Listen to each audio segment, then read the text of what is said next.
سامان خو ماشاءالله ښه دی. ما هم کتلو ډېر داسې کورنۍ شته ډېر داسې خلک شته دی ټایم دی قیمتي دی چې هغو په سوشل میډیا باندې نه رسي لکه نه راتلل غواړي خو غریبې کورنۍ ډېرې زیاتې دي.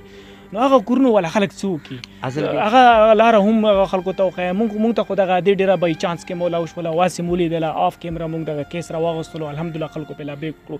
ډېر زیات داسې کورونه شته چې هغه په کیمرو باندې نه راسي نو هغه وبې څه کوي. زه تاسو دا ډېره ښکلې خبره وکړه. زه دا اپیل کوم دغه دلته کم باثره خلک چې دي موثره خلک چې دي پیسې چې دي ورسره زکات پې فرض دی.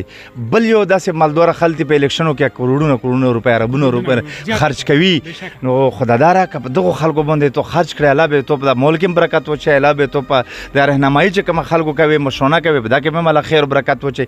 دغو خلکو د مالدار اوس لکه زه خبره کوم د کوکخیل ریا کې یا د جمرود کې دمره سره مې دوره خلک شته چې پلازي دي ماشاءالله الله نور هم ډېرې کې موږ دا نه ویو خو په هغو باندې دا ما ویری چې دا د هر څه د رب دي رب له واپس کېدل دي رب له جواب ده به وي. نو چې جواب ده وي همدغه خلک چې د غریب خلک دي ده به تو دو به لوس به خلکو به ګروان وي.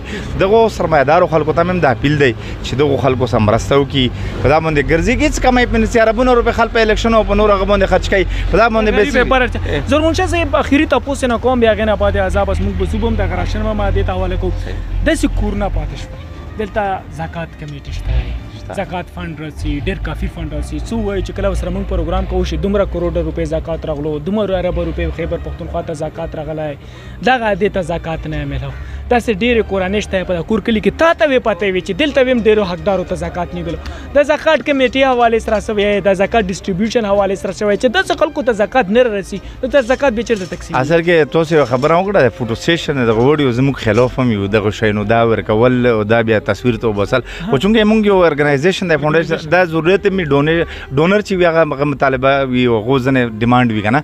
بهرحال الحمدلله الخدمت خو تاسو پته وته هر چا په اعتماد کومه د زکات خبره چې ته وکړه دا کوم موجوده چیرمین چې اوس د مولانا احسان الله صاحب ډېره بدقسمتۍ سره ډېر انتهایي په معذرت سره چې دا مولانا هم دی او دا د دغه په دا شي پویم دی دا حقیقت چې دا یو مولانا سړی په کور وي دغه پوره. خو زه ویم چې دغه هېڅ کردار ادا نه کړو دا زکات کمیټې چې روپۍ دا هم نشته. مخکې به مو خبره کړې وه مخکې مې څه تحقیقات پې کړې دلته په پروګرام پې شوی و داسې پروګرامات شوي چکونه یې ورکړي جوړوي که نه. زه ویم چې دا توینر روان دي د ډنګي دی دا عذاب دی د سیلابونه دي د زلزلې دي دا همدغو خلکو د اعمالو د وجې نه وي. لوندې خلکو ته هم دا گزارش دی چې خپل عملونه ټیک کو خپل کردار ټیک کو او بوندې خلکو ته هم دا گزارش دی چې دغو خلکو مرسته پرېږدو چې کوم خراب یا ما رهنمایي مه ورکوه هغه حکمران کومه نو دا ټول لکه هېڅ اډټ نشته نه زکاتو څه نامه او نشان شته. اوس تالې لګېدلي ورته کولپونه ورته پروته دي دا هسې یو شومنټ دی یو هسې یو هغه دی یو دا چې که خپلو خلکو له یې ورکړي مو مخکې مې زه بیا هم یم خپلو خلکو له به یې ورکړي خپلو خو داسې غریب لکه نن دا مورکې چې وایي چې 3 ورځې مو نه وخوړلې آیا دا د اسلام د معاشره عکاسي کوي. آیا دا یې مو ویل چې دا زکات زه هغه نامه په سوشل میډیا باندې نه اخلم ځکه چې بس هغه مونږ لپاره قابل قدر دی خو په کار دی چې هغه پوه شي.